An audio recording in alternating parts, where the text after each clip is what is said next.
Namaskar, sir. Welcome to the session. So we have Professor Bharat Gupta ji with us. So I hope my audio is clear to you and you can see the participants on the screen. Yes, I can.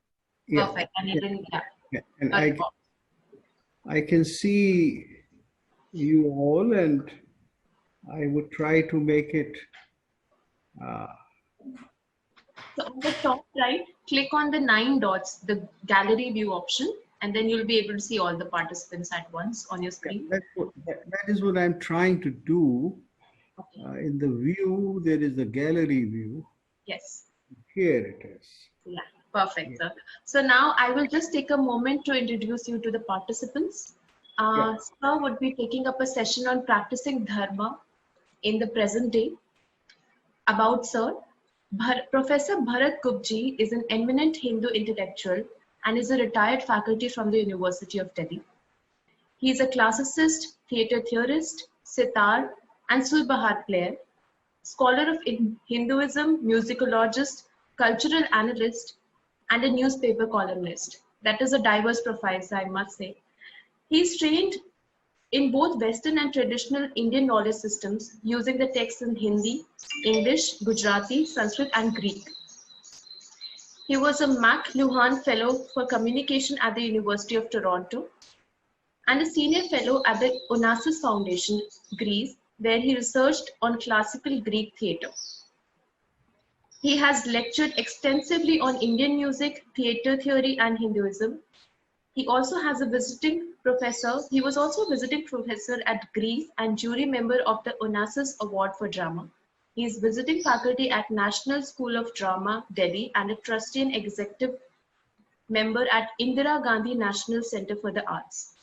His major books include Dramatic Concepts, Greek and Indian, Natya Shastra, Chapter 28, Ancient Scales of Indian Music, 12 Greek Poems into Hindi and India, A Cultural Decline of Revival.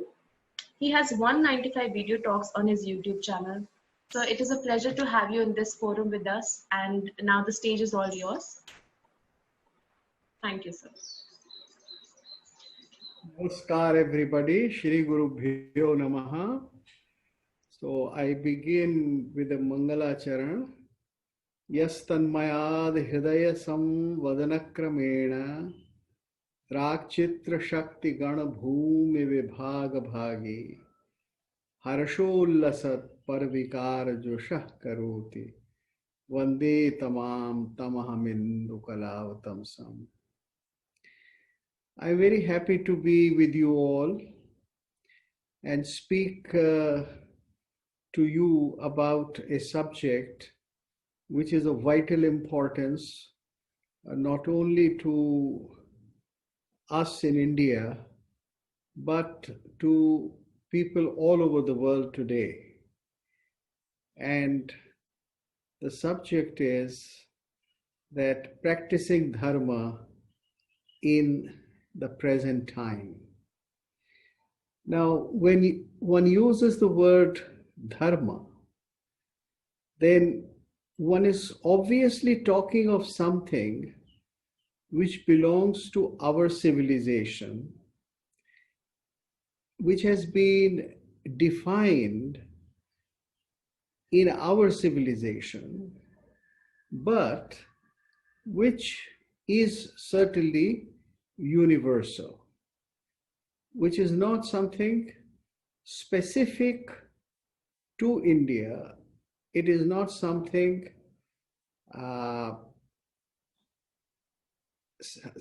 which belongs to Indian civilization, but it is part of the cosmic order. It is certainly the cosmic order, only that we are using a term which belongs to our tradition. Now, as is very often said, that dharma is a word with many meanings. There is the very simple meaning in terms of conduct, right and wrong. Then there is also the meaning of dharma as a tradition of things that have been defined in human society as things which are to be done, the do's and the don'ts. And then there is the most essential part of dharma as to what is it that makes life meaningful. Now, it is in this context that one has to see as to how dharma or practice of dharma today can be done. In other words, how is it that we can practice things which have had value for us over not just centuries, but several millennia, several thousands of years. Now, dharma itself is eternal. In the Indian text, there is a very common saying, dharmo eshaha sanatana. That is, this is the dharma which is sanatana. Many kinds of shlokas, many kinds of injunctions at various occasions, they end up with this line. So in an Anushtubha, for instance, there is a very famous saying, Satyam bruyat, priyam bruyat. Speak the truth, Satyam bruyat, priyam bruyat, na bruyat satyam apriyam. Don't speak an unpleasant truth. Priyam api nanritam bruyat. Also, don't speak a truth. Also, don't speak a falsehood which seems very elegant, which is very nice, which is very pleasing, which is very flattering. So don't do that. If you don't do these three things, number one, you speak the truth. You don't speak the truth which is harsh, and you don't speak something so softly and nicely which is false, then this is the dharmo eshaha sanatana. Then this is sanatan dharma. Now there are dozens of shlokas like this to be found in Mahabharata, to be found in different smritis or the law books, to be found in various kinds of literature, particularly literature of what is called niti literature, or that is literature which talks about conduct, right and wrong, conduct in all kinds and all phases of life.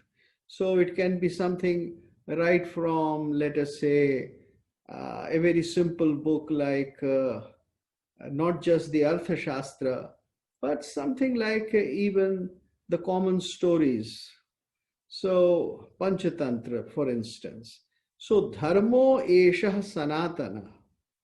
Now when this is said repeatedly in Indian texts, dharmo eshaha sanatana, then one starts thinking that in India people are talking about dharma in very specific terms, and the dominant quality of that is sanatana, that which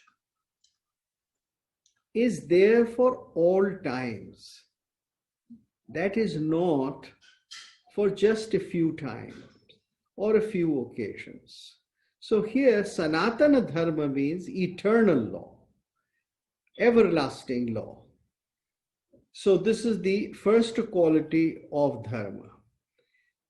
Now, if something is everlasting, if something is there for all times to come,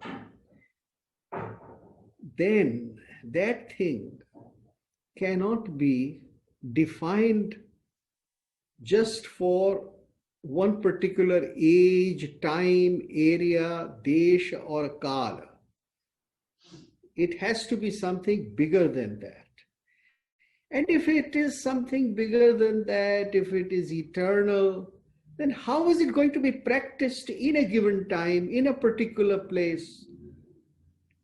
By a set of people who are in time. We are in time. We are located in a place.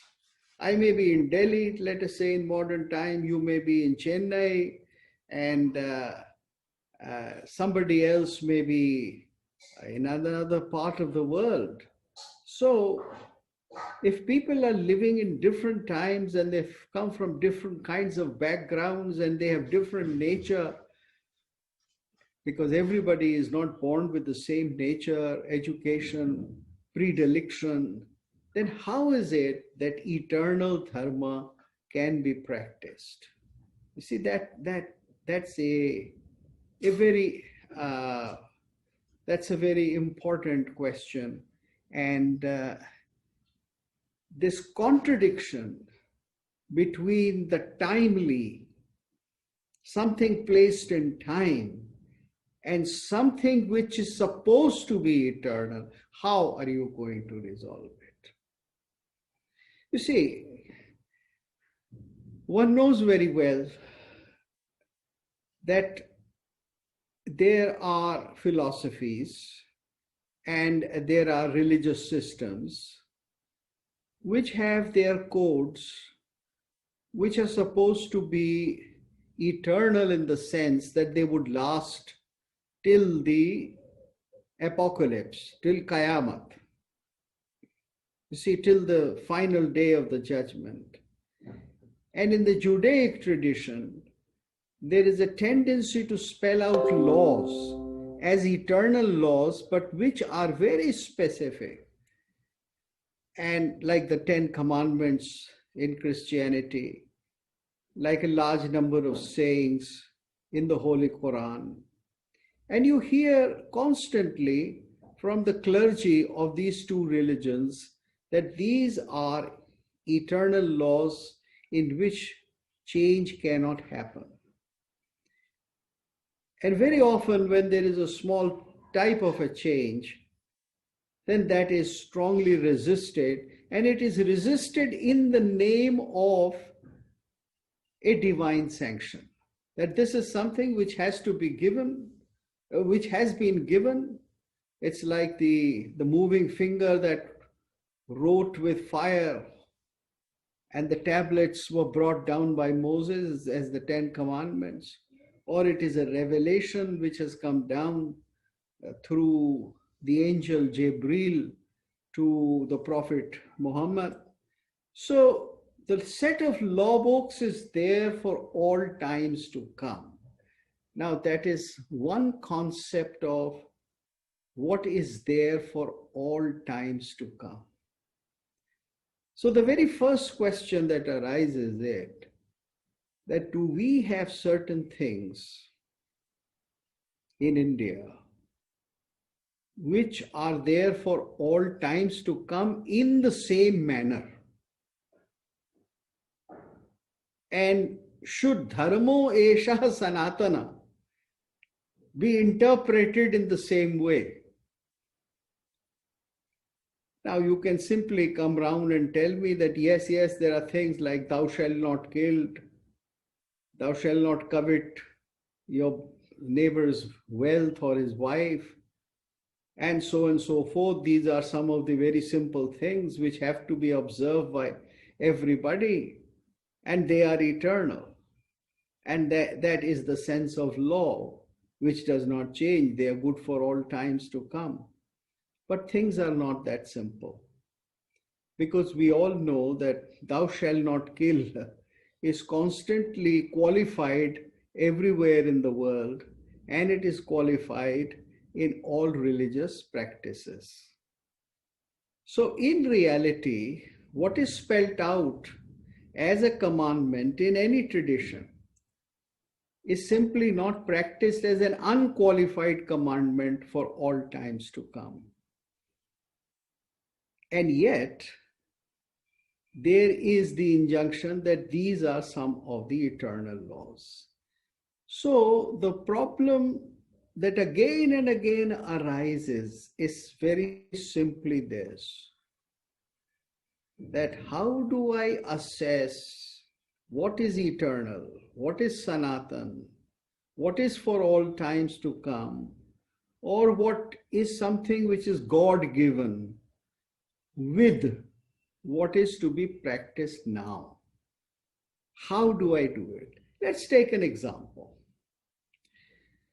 Now, Rama had to obey Dasharatha when Dasharatha said that Rama should go into the forest for 14 years. And that was essential, and in the Indian tradition, because this is what Dasharatha had said. Dasharatha had said that this is what this is what my son will do, and so the son had to follow. So then, is it eternal law to follow a commandment of your father? Will it be all right, and always will it be all right to follow a commandment? पिता के आदेश को सदा मानना ही चाहिए. Are you going to fall in line with the will and the desire of your father? Well, in the case of Ramayana, the result of Rama observing the wishes of his father was very good. Although he had a very hard life for 14 years with all kinds of disasters, but still at the end, order was restored in a disorderly place, and the end was Ramarajya. But let us take another example. And let us take this example from Indian texts, and this time from Mahabharata. This is the example of Bhishma. Bhishma's father Shantanu, he wanted to marry a fisherwoman, and the fisherwoman's father, Matsyagandha's father, wanted that Shantanu should disinherit his son, that the son of Satyavati, the Matsyagandha or Satyavati, two names for the same woman, should inherit the kingdom. And in order to ensure the father of Matsyagandha, Bhishma took a vow that he shall never marry, that he shall never come close to a woman, that he would be a celibate all his life. And that was a very great vow.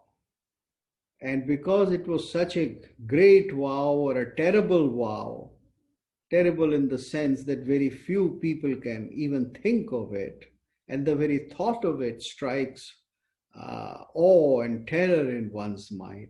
That is why it was called Bhishma Pratigya, and the very name of Shantanu's son changed into Bhishma. From this time onwards, Devavrat was called Bhishma. But what was the result of this Bhishma Pratigya? Shantanu's wishes were granted. All his life, Bhishma remained celibate.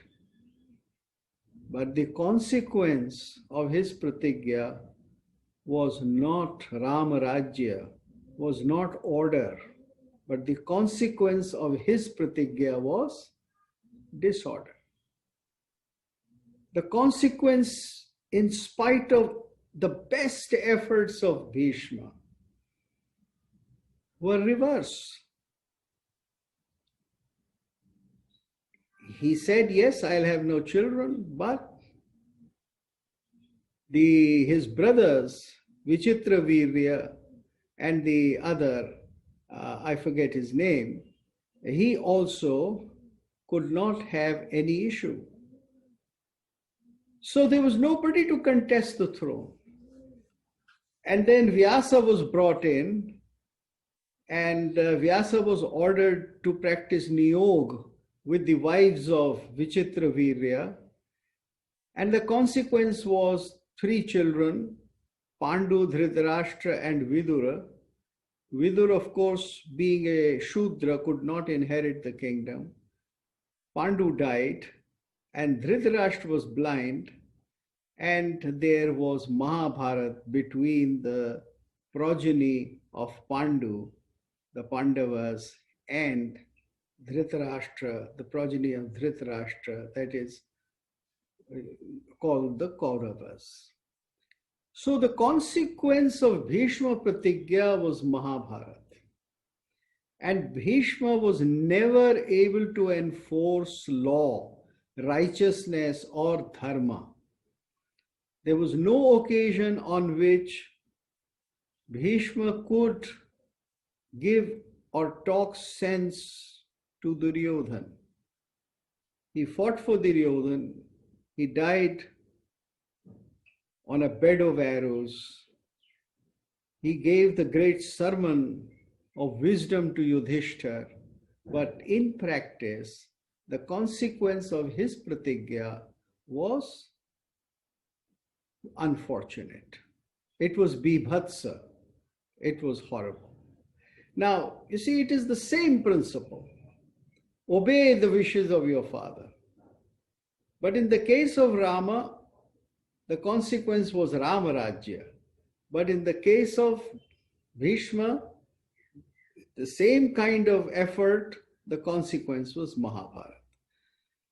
So one thinks that can it always be an eternal law that I should obey my father, that I should do exactly what my father says? Now look at this idea of obeying the father metaphorically. Just don't look at it literally. Of course, I have given you the example and the story, the myth is there as we find it in Mahabharata. But the question boils down to this. Are we going to follow the law which has always been there blindly? Or are we going to reform it? Or are we going to change it? Now, in the Indian tradition, it is taken for granted that all laws and laws in the Indian tradition are known by the collective name of Smriti. So all Smritis like Manu and Deval and Yagyavalk and Parashar and this and that, all of them, they are not supreme. But what is supreme is the Veda or the Shruti. So the Smriti goes after Shruti. Okay, it's very fine to hear this noble idea that Smritis follow the Shruti, but then in Shruti, that is in the Vedic Samhitas, there is no clear law code. The Vedic Samhitas don't say do this, do that. The Vedic Samhitas are something different. They are talking only of an eternal law, a rit, and they are not defining it clearly, and they are not bringing it down to the level of do's and don'ts. They are not bringing it down to the level of achar and vichar. So, how do you follow Shruti then? How is it that Smriti will follow Shruti? Kalidas also gave the example of Dilip's wife following the cow, just as Smriti follows Shruti. Shruter ivartham smritiranvagacha. So that is not questioned. But the Rita in itself is not clearly laid out in terms of law. So what you find here in the Indian situation is that Rit is a principle of eternal sustenance or eternal dharma. And it is the same as Sanatan Dharma. So Sanatan Dharma is therefore not a set of do's and don'ts. Although there are dozens and dozens of shlokas, injunctions, suggestions, subhashitas, which would say Dharmo Esha Sanatana, this is Sanatan Dharma, this is how it is to be practiced. But in itself, Sanatan Dharma is not defined just as this and this only. In other words, the eternal law is to be recognized as the eternal law, but to be practiced in different times according to different injunctions. In simple language, the right and the wrong,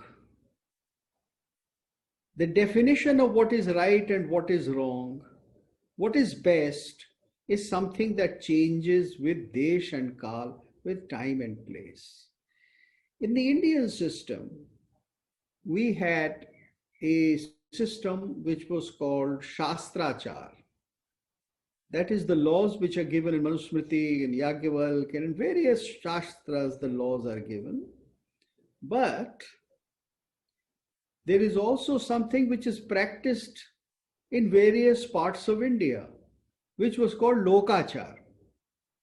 There were laws which were practiced within a region and they were valid for that region, and they somehow were at times more powerful, or they had a precedent over Shastrachar. For instance, there is the very clear example that till recent times, and maybe it still exists in Tamil Nadu, a girl could be married off to her mother's brother. Now, this was the Lokachar in a particular region of India. And this Lokachar was not challenged by the Shastris. On the contrary, it prevailed over the Shastri injunction. Or take another example, which as a practice is found sometimes in Himachal Pradesh, where a single woman could marry 4 brothers or 5 brothers or 3 brothers, the example of which is found in the case of Draupadi, which was again Lokachar. So many practices which were there.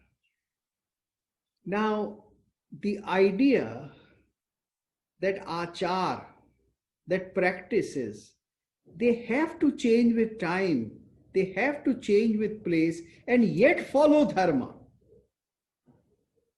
The consequence of which should not be a dharma but dharma, is the unique Indian concept.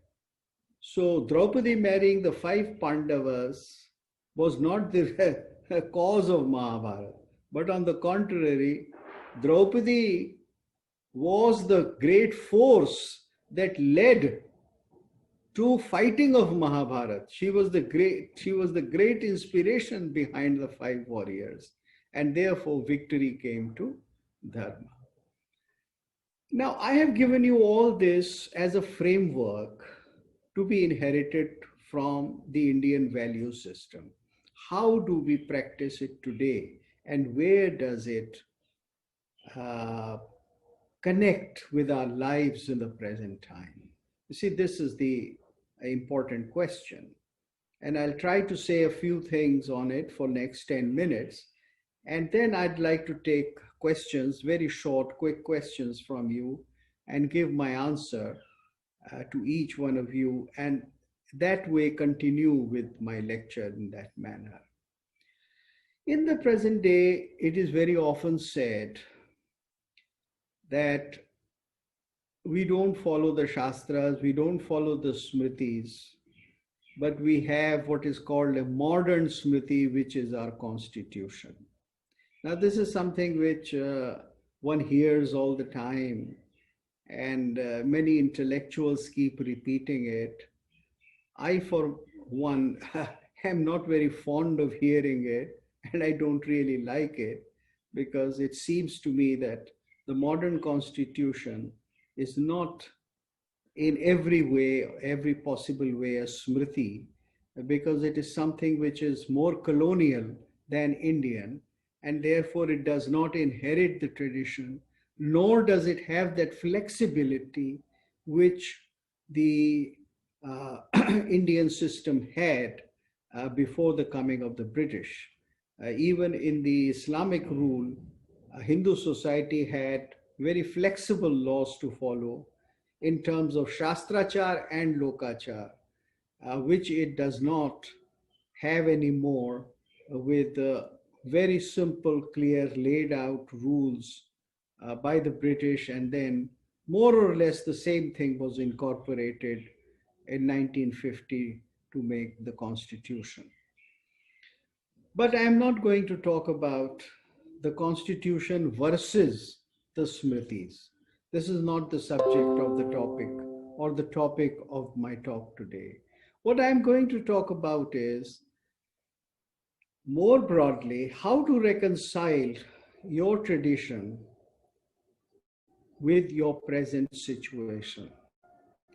Now, there are people who adopt a very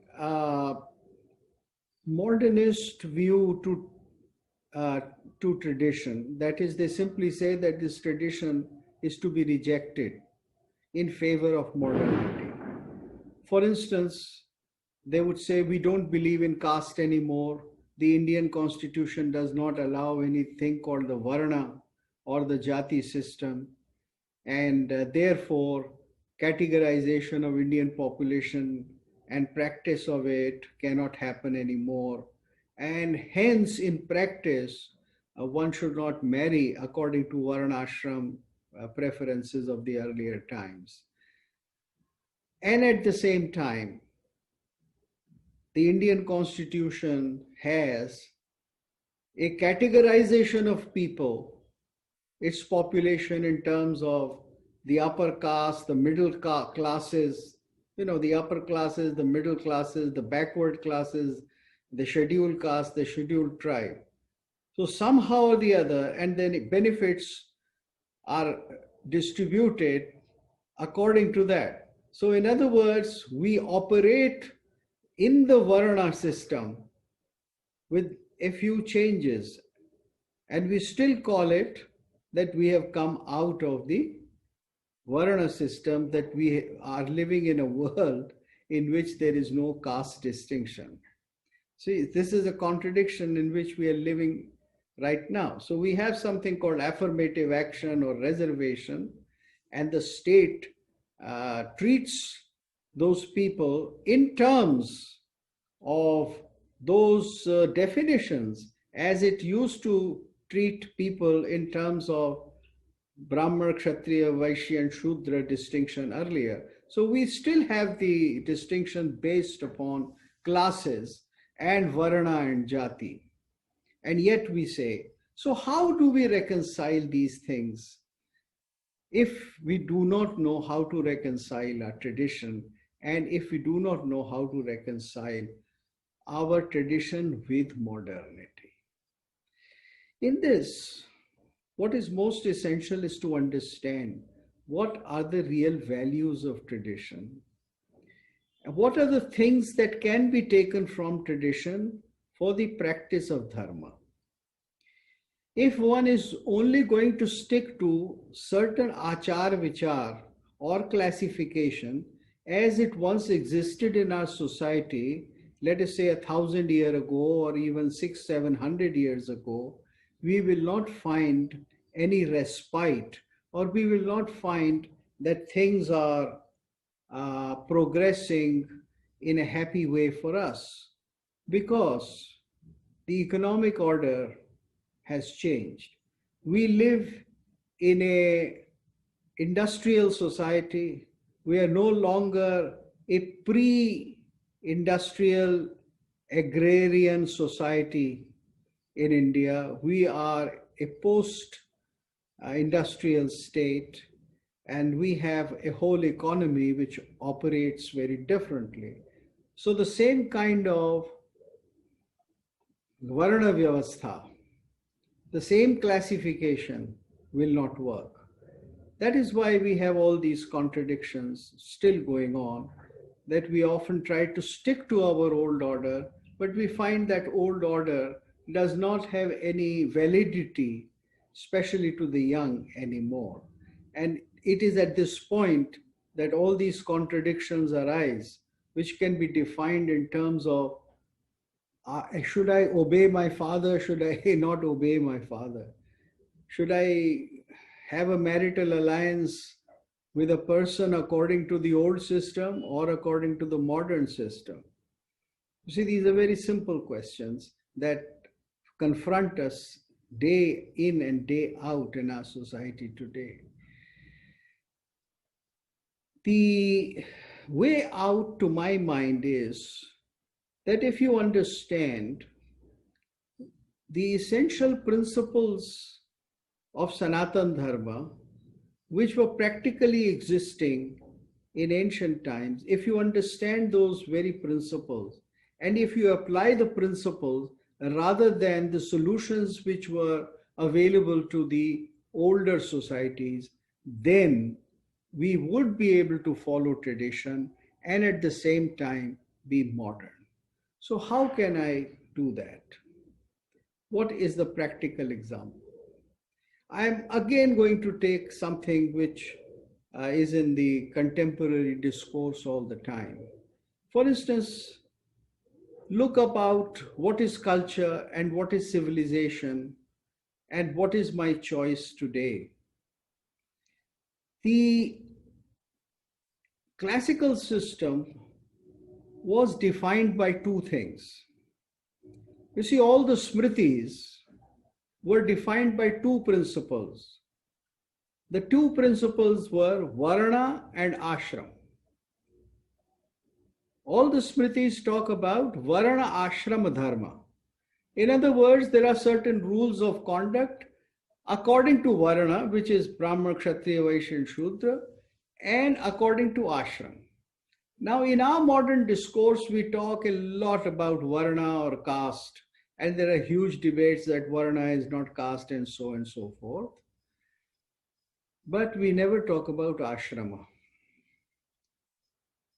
Now you know that ashrama is something which is biological and which is as applicable to the modern times as it was to the medieval or the ancient times. Ashrama means looking upon one's life in four stages: brahmacharya, grihastha, vanaprastha, and sannyas. Broadly speaking, these are the four divisions. Now, these are biological. So you have to study when you are young, no matter in what society you live, no matter in what part of the world you live, no matter if you are in a rich society or in a middle class society like Europe or in a poor society like Africa and Asia. But the concept that one has to study, acquire skills, and be a brahmachari, that is something which is true even today. Similarly, when you are young, you have to earn money. You have to contribute to the social order by charity. You have to give to people. You don't have to only collect your salary and your dues and your income, but you also have to give back. And when you grow older, then you learn how to withdraw and how to retire and how to think about something which is higher than just making a living or leading a life of pleasure. That is vanaprastha. And if you are capable, then you go to the fourth stage, which is sannyas, when you totally withdraw, when you are in a higher state of understanding towards all human beings, when you have really given up your association in terms of the social order with everybody, and you are sannyasta. Now, these are things which have very little to do with, let us say, tradition or with times, because these things don't change. In our society today, we simply do not talk of ashram vyavastha. which is biological, which operates even today. We don't think about it. So nobody is willing to retire. There are people living in Lutyens, Delhi at the age of 90 and still believing that when their party comes back to power, they would be asked to become the prime minister again. You see, this is the state of Indian society because Indian society is not remembering the very simple principle of Ashram Dharma, which is as significant, if not more, than the Varna Dharma. Varna Dharma was, of course, given a certain classification, and I'll come to it in a minute. But this biological thing that I have to do certain things at certain time of my life. About Ashram Dharma, it is very important to understand that the Indian system of values said that the Grihastha is superior to the Brahmacharya Brahmachari, that the Grihastha is superior to the Vanaprasthi, that the Grihastha is superior to the Sannyasi. Although the Grihastha will touch the feet of the Sannyasi because he has done renunciation, because he has done something which is very, very difficult to do, which is to renounce. But the Grihastha is the one who sustains the other three ashramas. He sustains the Brahmachari, he sustains the Vanaprasthi and the Sannyasi. In other words, Indian society was based upon the notion that when you earn,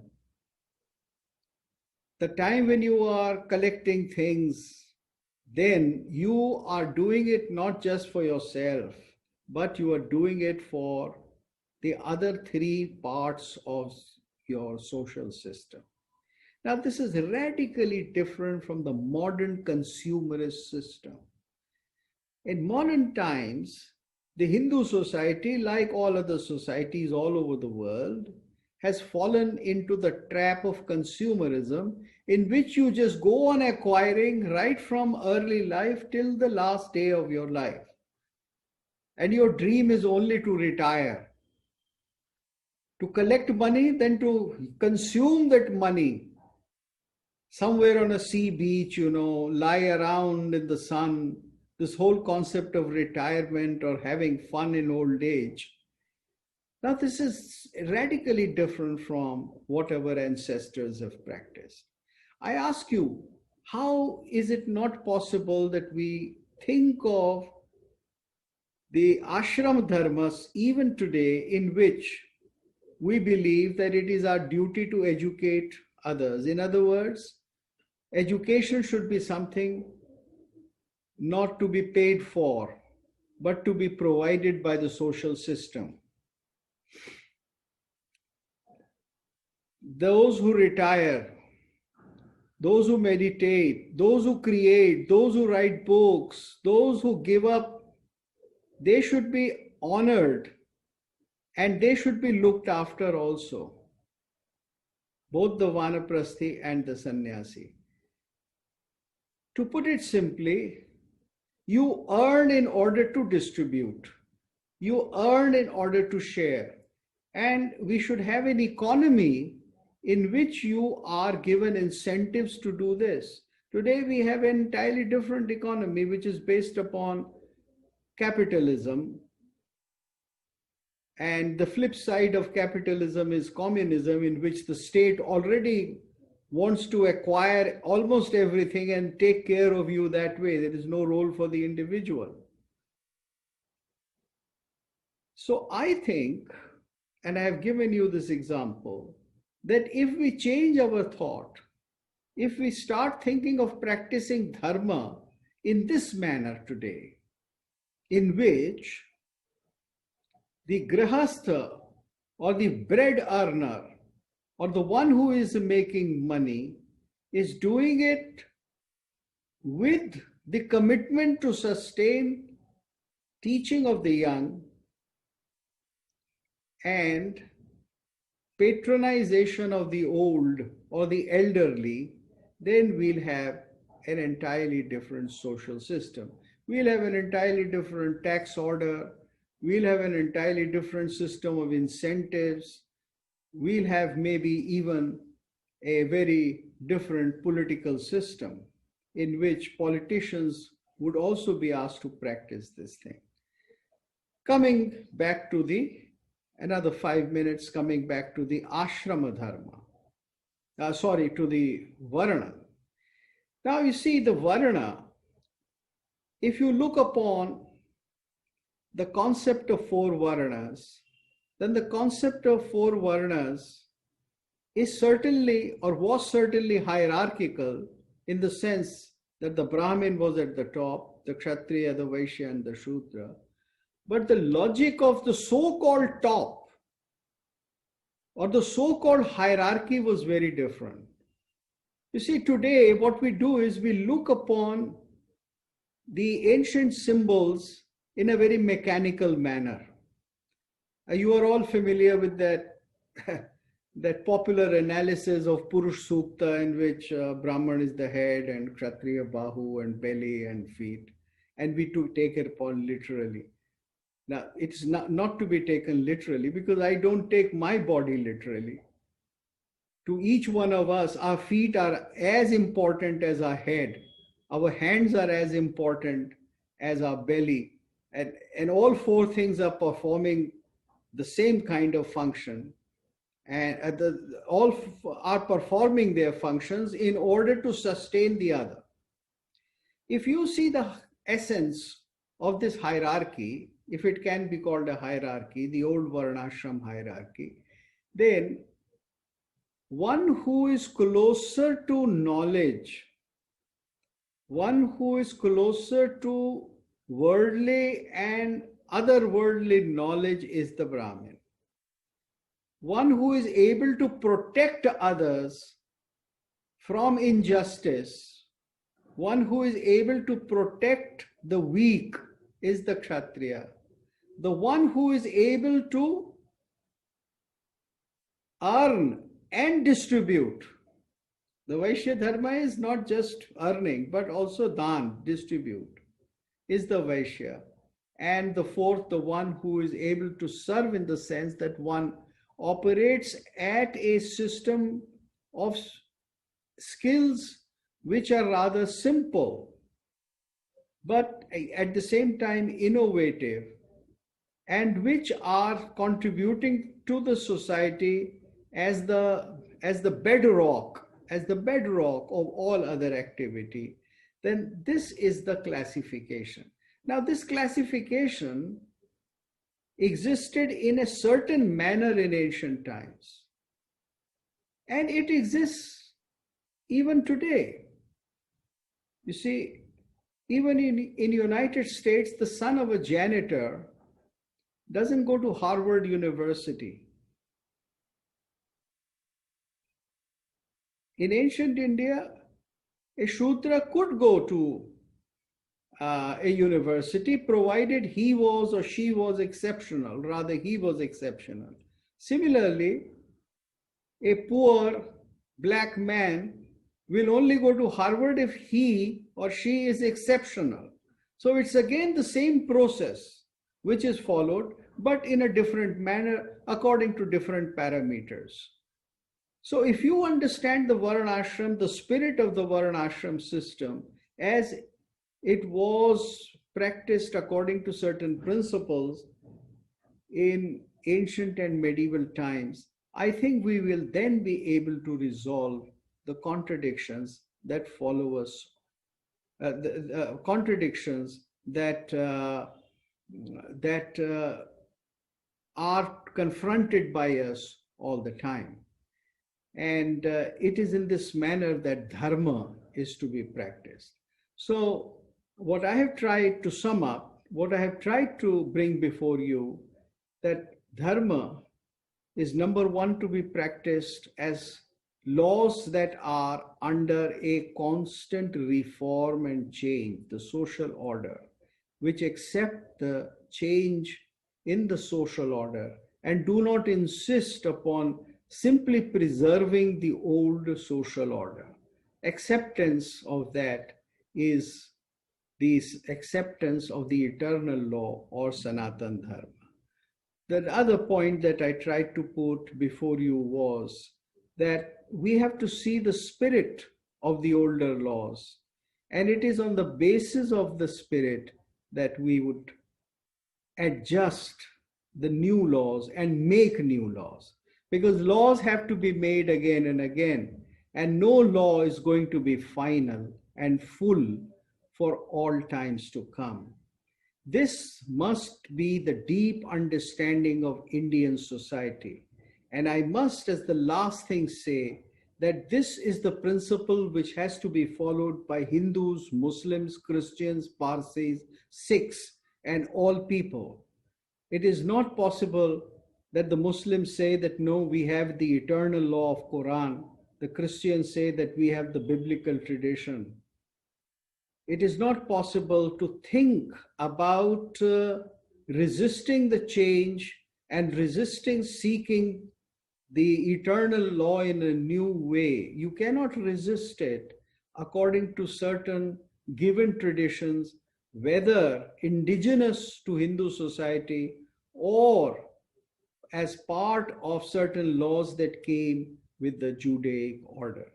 So if we accept in spirit the Sanatan Dharma as the continuously evolving Dharma, and we go for change, then I think we live in a society which is free and which practices the Purusharthas of Dharma, Artha and Kam Moksha in a very liberal and in a very dharmic manner. So thank you so much. I would like to invite questions now. The moderator can perhaps do the task, but I see the moderator is not around. So if you raise your hand and unmute and one by one put your question very briefly, I would like to take the questions. Yes.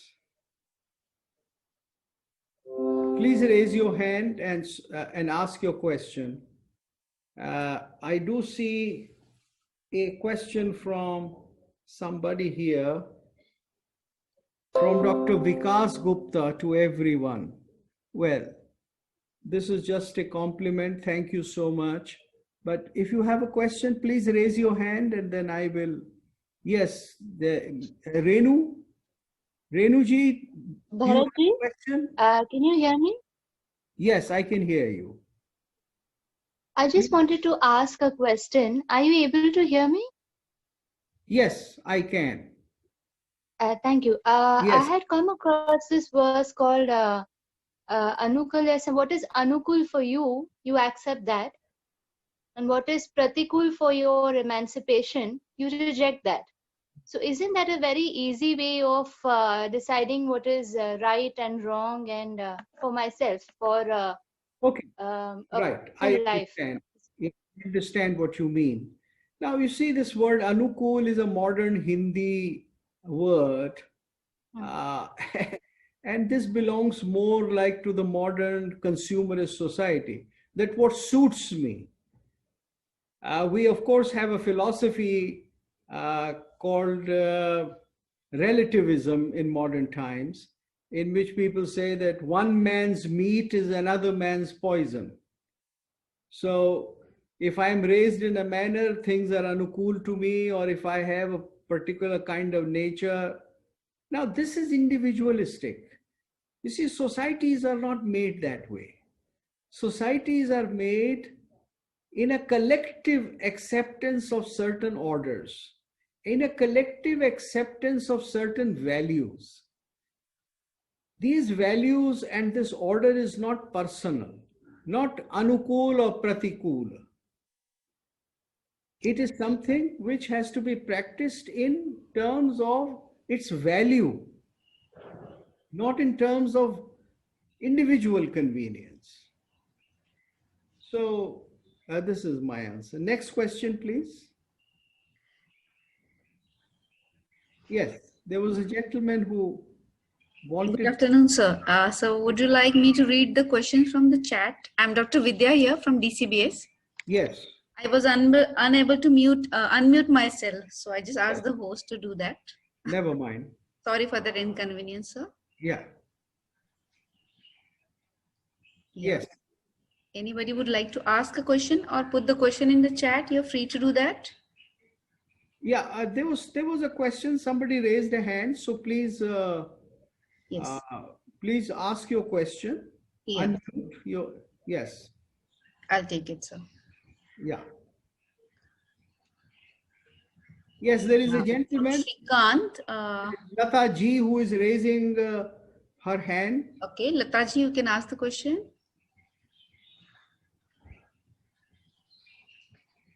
Yes, Lata, please put up your question quickly. Unmute. Good evening, sir. It was an excellent explanation, very simple yet very profound. My question is very simple. Without a blood revolution, can we ever expect this British-made caste system to be removed and the earlier Varna Vyavastha to be put in place? Look, the very thrust of my talk was that societies change. We never go back to an earlier order. We don't go back to something. So just don't think of going back to the Varnashram system in exactly the same manner as it was defined earlier. But as I labored to say, that it is in terms of the spirit that you have to see the Varnashram order. And you evolve your present day system in accordance with those principles, because they are principles intrinsic to Indian society. And Indian society means Indians as a whole, which is minorities, majorities, etc., everything together. That's my answer. Yeah, next question, please. Dr. Bhalchandra ji, you can ask your question, sir. Dr. Bhalchandra, are you there?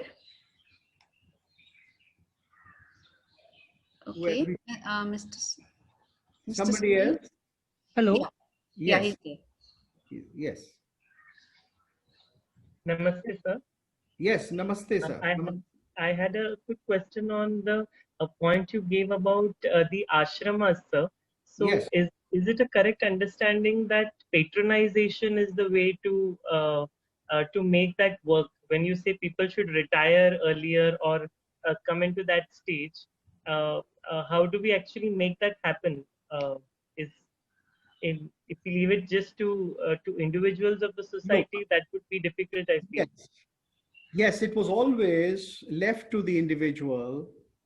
And if today people are still living in Luton's Delhi and hoping to be the next prime minister, even at the age of 85, this is something which can be controlled only by public opinion, social discussion, and by evolving new values. Or rather, telling the intrinsic truth behind the ancient values, that look, we live in a society where we believe in Ashram Dharma. In ancient times, of course, if you could not ride a horse, if you could not wield a heavy sword, you had to retire because the king had to go into the battle himself. But this was the condition in ancient times, and today a general or a chief of the staff can just press buttons and manipulate nuclear bombs. So that physical restriction does not operate anymore, but the moral restriction that you should retire and you should contribute by your mental energy, by handing over the torch to the younger people. And this has to be practiced at all levels, right from the idea of making young legislators and young professors and young scientists and young people. That is exactly a very practical thing required. And this is something which Indian society is lacking on. Maybe Anuradha has a question. I see Anuradha Chaudhary there. Do you have a question, Anuradha? Anuradha ji, are you there? Yes, Anuradha ji, do you have a question? I just wanted to say my namaste to you, Bharat ji. And it's Namaste. wonderful listening to you again. Thank you. Yes. Namaskar, sir. Can I ask?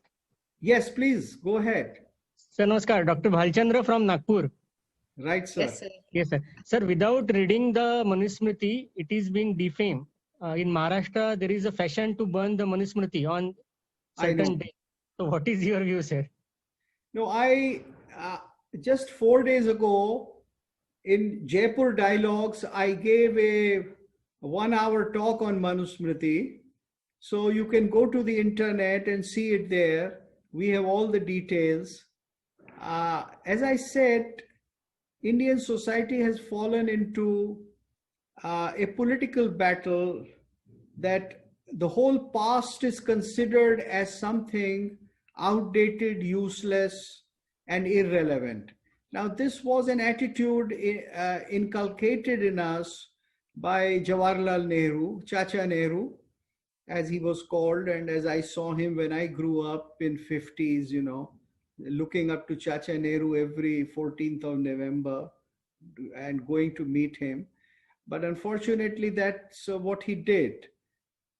So we have to come out of that.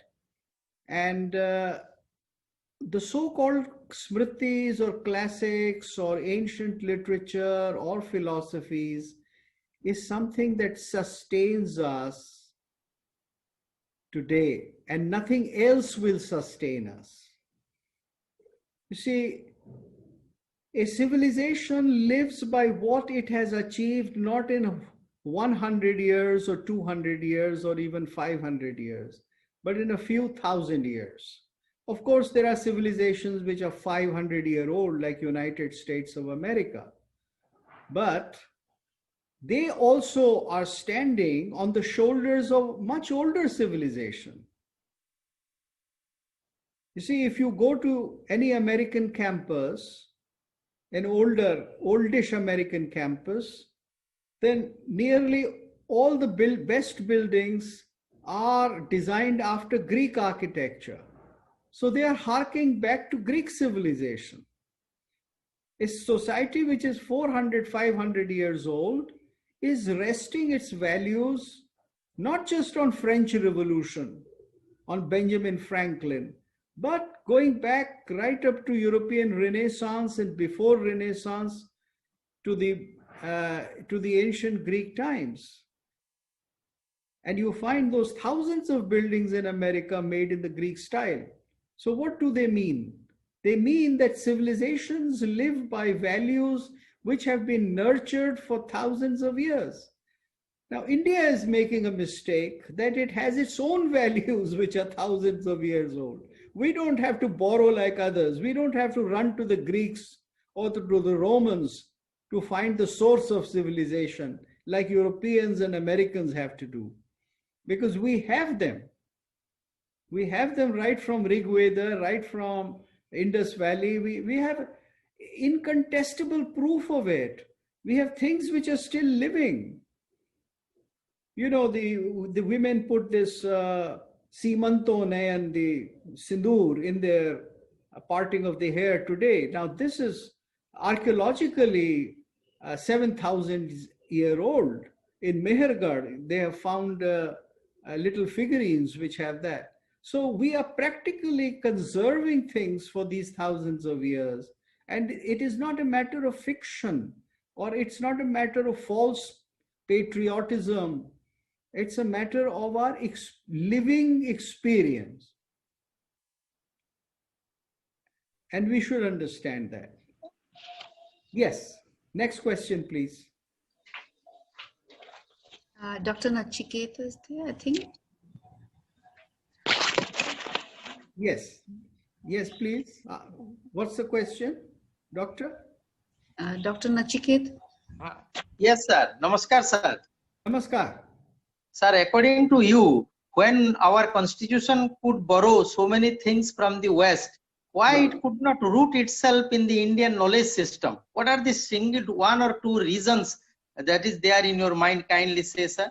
No, this is, you see, because our great leaders, namely uh, uh, uh, Gandhiji and Nehruji, they were people of a non-Indian educational background.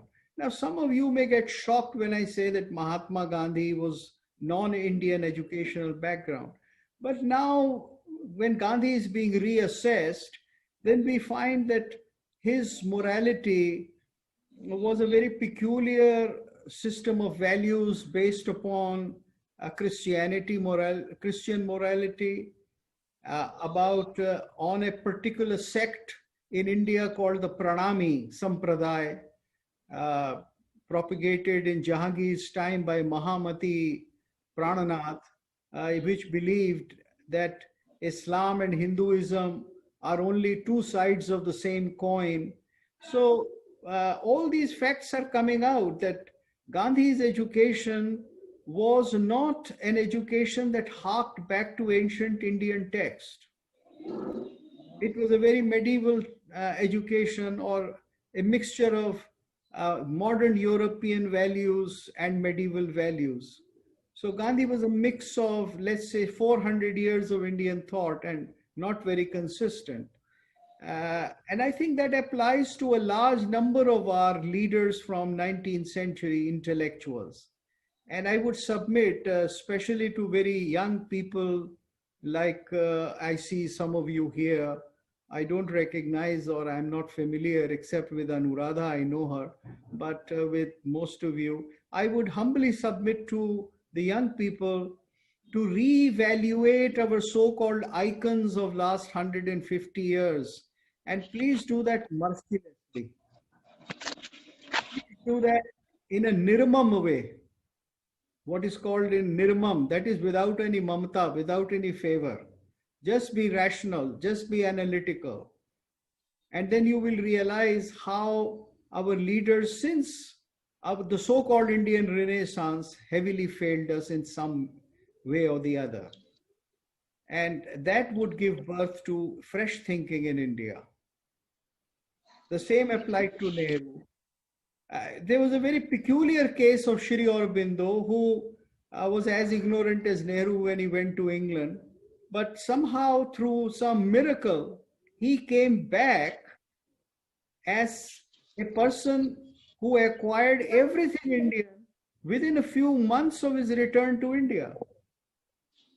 Now, that's a different story as to how Shri Aurobindo acquired all that, because he had a yogic diksha and many other things. But then, other than that, most of our leaders had a British education. And so their mind was tuned to think that way. And even in India, you see, the impact of Christianity was terrible. In 19th century, monotheism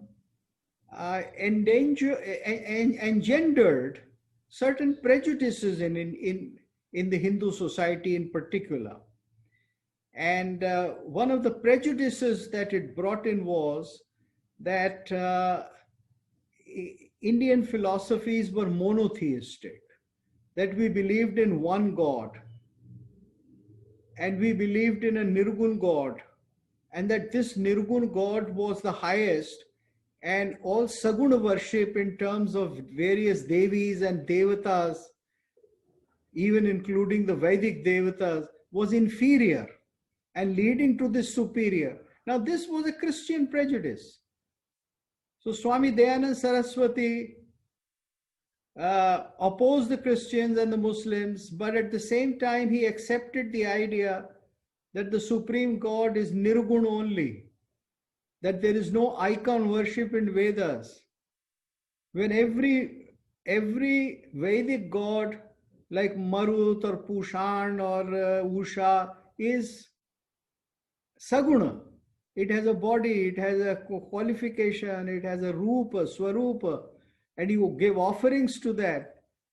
In spite of that, Arya Samaj propagated that we believe in this one single Father, Parampita Parameshwar. So Christianity created such a intimidation in Hindu society. And a consequence of that was that we started looking upon our past in a very prejudiced way through Christian eyes. So when Gandhiji went to Khajuraho, he was horrified. Even Jawaharlal Nehru was horrified. I am told he has written a few things in his Discovery of India which are very negative about Khajuraho. So people were unable to appreciate the philosophies of ancient India totally. And they thought that Tantra is bad. So the study of our system, the study of our past never became part of our education, is not part of our education to this day. With 14 years of Modi government or BJP government, we don't have a new education policy. The BJP has ruled us now for 14 years. With Atal Bihari Vajpayee and Modi ji 1, Modi ji 2. But we don't have an education policy. And sometimes I get very depressed because I don't think that the present setup is capable of producing one. Because we have not really studied deeply, discussed our own texts. Unless we do it, how are we going to have a new education policy, a new system of law? Now, I'll give you a very simple example. All the Smritis say that giving false evidence in the court is highly punishable. It is to be punished in a very strong way. But there is no court in India which gives punishment for false evidence. In law, it is there as perjury, but it is never put into practice. There are many examples I can give you. Yes, next question, please. So if I may say something here. Yes. As you quoted, there was one incident which happened in Pune 5 to 6 years back in Bhandarkar Institute, where all the manuscripts are kept. They were burnt. Many manuscripts were burnt and thrown and torn away by few attacks. So Now, I mean, you see, this is really horrible incidents. This is exactly an example of having a totally, not just disrespectful, but almost like a demonic attitude towards our past. That you can take something which is ancient, valuable, and useful, and you can destroy it in the name of a modern philosophy. Now, in our history, in Indian history, nobody was killed if he or she had a different matam or a different darshana. I mean, we do have these funny stories from Ashokavadan that Ashok ordered the killing of 5,000 or thousands of Jain munis, etc. But there are no practical examples in an archaeology or any other thing. In India, people were free to practice their different ideologies within a family. So within a family, the husband could be Vaishnava, the wife could be Jain, the son could be Bauddha. We have dozens of examples of this. We never thought that freedom of intellectual investigation can be put to any control, let alone any punishment. So when we inculcate a respect for the past, a respect for our intellectual traditions, then such things will not happen. And should such things happen, they should be punished. There should be a very strict law and a heavy punishment for it. Yes, next question, please. Namaskar, sir. Thank you so Shweta much. Bhatnagarji. Yes, ma'am. Yes. So, in the question previous to the last one, you had mentioned that it's very important that all of us start reading our scriptures first, and also the younger generation should read it. So, as a researcher, if I want to understand the Dharma from the traditional knowledge system, how should I study it, and what are the texts that I should start reading? Okay, very good question. Very natural question that comes very often. Now, here I'd like to caution you about one thing. You see, it is a common misunderstanding that if you want to understand dharma, spirituality, ancient traditions, then you should concentrate on religious texts only. Texts of religion, like Manusmriti, like Mahabharata, like Ramayana, etc. Now, this is not true. A young woman or a young man should see what he or she is interested in learning for her own life. Maybe she is interested in medicine. She may be aspiring, or he may be aspiring to be a Vaidya or a doctor or an engineer. So you should learn the Shastras of engineering or of Vaidyak or of Ayurveda. And if you do that, then you will understand that system of dharma through those Shastras as well. You may want to be a dancer. So if you want to be a dancer, then study Natya Shastra. You may want to be a logician. Then in that case, study a text of logic, the tradition of logic. And through that, you will acquire an understanding of dharma. You don't have to study just Manusmriti and Ramayana and Mahabharata. Yes. Thank you so much. Yes. Next question, please. Yes, Mr. Dhanas. Yeah. There's one question here in the chat. Yeah. So do you think that Varna system was politically played upon by the British and now the politicians? Sanjita Singh is asking. This is true, but why blame the British? You see, the British, they were serving their own interest of governing us, ruling us. They were there for acquiring the wealth of India and taking it back to England. So we should not blame them.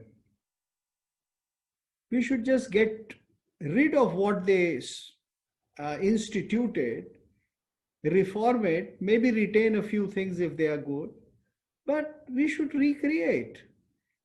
About the present day politician, I think every Indian politician should have some minimum education qualification. Even for Gram Sabha, you should be at least 12 class pass. For a legislature, for an MLA, at least MA. And for an MP, you should be a double MA, if not PhD. You see, we need educated people. We don't need people who have dubious characters. And anybody who has criminal cases against him or her should not have the permission to stand for election. Now we need a very, very strong system in which certain minimum qualifications are required eligibility for the political class. Look, if you have a peon in a government or in a office, then you ask for certain qualifications. And those qualifications cannot be put aside. Why don't you have qualifications and eligibility conditions for members of parliament, members of legislature? Now, unless we do that, I doubt if we'll be able to have proper lawmakers. This is something we should agitate for. This is something we should call for all the time. That's the dire need of the hour. And I think if the demands are made, then in due course of time, in maybe 4 or 5 years, they will come to pass. And it is my belief that if these demands are made, Shri Narendra Modi is a person who would really listen to it. He is a person with a high sense of morality. I trust him for that. And that is something we should implement, that irrespective of, instead of having quota for religion and for caste and this and that, you should have quota for highly educated people. Instead of making old party people as governors and ambassadors, you should make some scholars and writers and poets and intellectuals as governors. That would improve the moral fabric of our governance. Next question, please. Yes, sir. Yes, sir.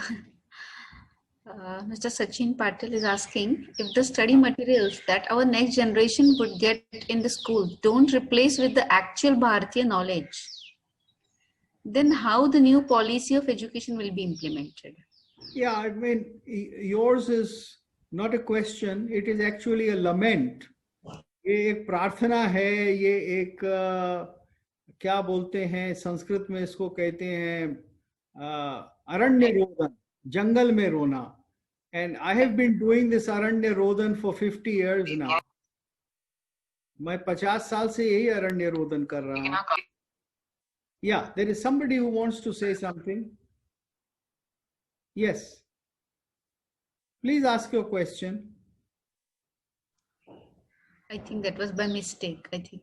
I see. Yes, next question, please. Yeah, so anybody has any questions? Namaste, sir. This is Rajshri Vasudevan, Dr. Padma's student, Dr. Padma Subramaniam's student. So, very happy, madam. I've heard you in numerous times, and each time it has been a wonderful talk. So I was just wondering, sir, for example, if you take the Nati Shastra, in that it's common for all Varnas. So if some of these texts are made known to people, probably that caste system is so discriminatory, that misconception will be removed. You see, the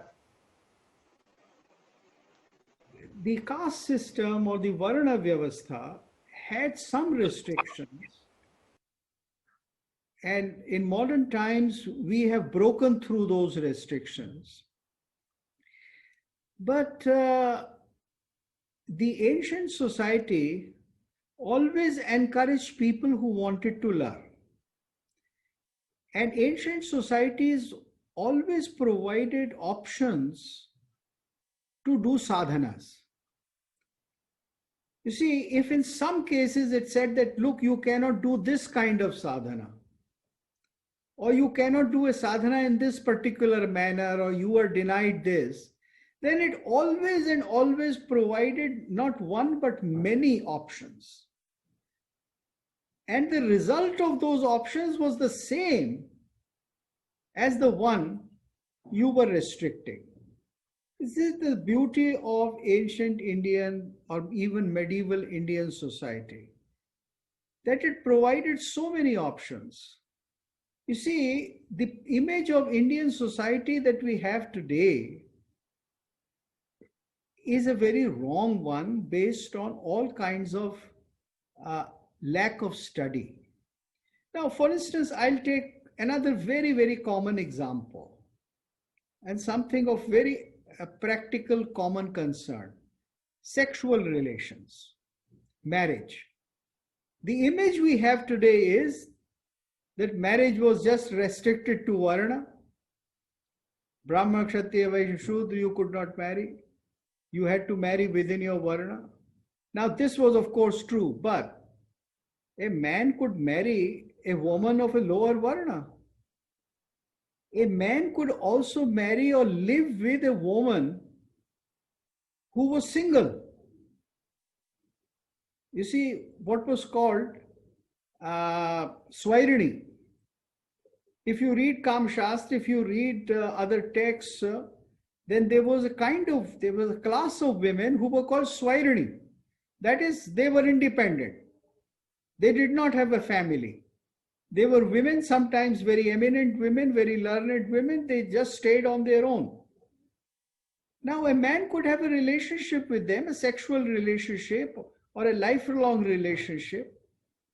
Then there was another kind of marriage in which you could marry a widow, and she was called Punarbhu, and she would be living in your home like your wife, and her children would have all the legal status as the status of your Kulavadhu or your wife. Then there was the Varivadhu or the Vaishya who could also visit your home, who could also go out with you on your picnics. The Kama Shastra is all a description of this. So Indian society was, in terms of sexual relations, sexual practices, very flexible. Now, it does not mean that Indian society was corrupt, ancient Indian society, that all these were without any restrictions. But what I am saying is that it offered so many options. So today when you say that no, there was no divorce in ancient India, then you only project the tyrannical aspect of no divorce, that's all. You don't talk about Swarani, you don't talk about Punarbhu, you do not talk about the Vaishya, you do not talk about all these varieties of sexual life that were practiced in ancient times. And if you start talking about Varivadhu or Vaishyas, then all the disciples of Mahatma Gandhi and various other so-called highly religious societies, including disciples of Baba Ramdev, they will come to you and say, you are preaching immorality. Many people have told me that I should not talk about Kam Shastra. One very important Swami said, please don't give lectures on Vatsyayana's Kam Sutra and talk about all these things. Don't misguide our young. So maybe one day they'll send me to prison like Socrates for corrupting the young. But let us study our past and let us see the options we had, the life we had. It was a liberal society, but a liberal society with rules and regulations. It was not a dissolute society. And in the context of Natya Shastra, that is very important, because you cannot understand Natya Shastra unless you understand Kama Sutra, unless you understand the life of courtesans in ancient India. You cannot understand aesthetics and life of arts if you don't understand the life of courtesans. And all this has to be carefully and deeply studied. And maybe some modern laws have to be amended, and society has to be made liberal in the right sense with proper restrictions. Yes, next question. Bharatji, sorry, can I just share one thing? Yes, ma'am. I read a book on toxicology in Sanskrit where they were saying that even the snakes have varnas. They talk of different kind of snakes, and they say there is a Brahmana snake, Kshatriya snake, So which itself okay, I get your question. I get your question. You see, let's not forget that this kind of Chaturvarnyam, Brahmana, Kshatriya, Vaishya, this is a metaphoric layout also. You see, when they say that snakes have this, or antelopes have this, then they're talking about a hierarchy, and they're talking about a hierarchy in terms of certain values. Now, maybe I'll get hold of that book and read, and maybe you will see, as if you have read that book, maybe you will see that the so-called Brahman snake will have some Brahminical qualities of higher learning, of higher evolution, of leading a simpler life, not being so dangerous and poisonous. And then the snake, let's not forget, the snake has a very pious and a highly symbolic status in Indian systems. The snake is not vicious, poisonous thing.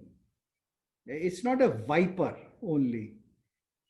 It has many meanings, and it has to be seen in that context.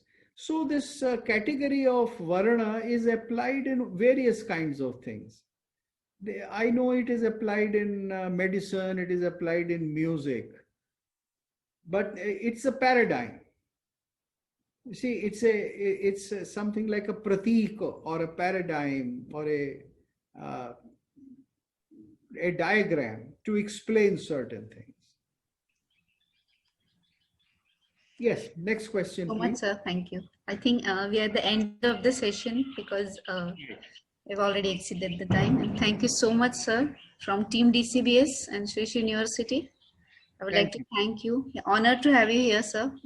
Thank you. A lot of information from your side. I would like to express my thanks to the university and to the organizers for giving me this opportunity. And I would just make one request to all of you who are listening, that if you wish to go on investigating some of these things, you can visit my YouTube channel, which has about 200 videos in most of these topics. And the last thing, Dr. Vidya, I'll request you is to, if possible, send me a copy of the recording of today's session. So it will just take some days for us to do that. I know. It will, of course. Yes. It's a very huge project you have undertaken, and a very great one. Thank you, sir. Okay then. Sarve sukhinah santu, sarve santu niramaya, sarve bhadrani pashyantu, ma kaschid dukha bhave.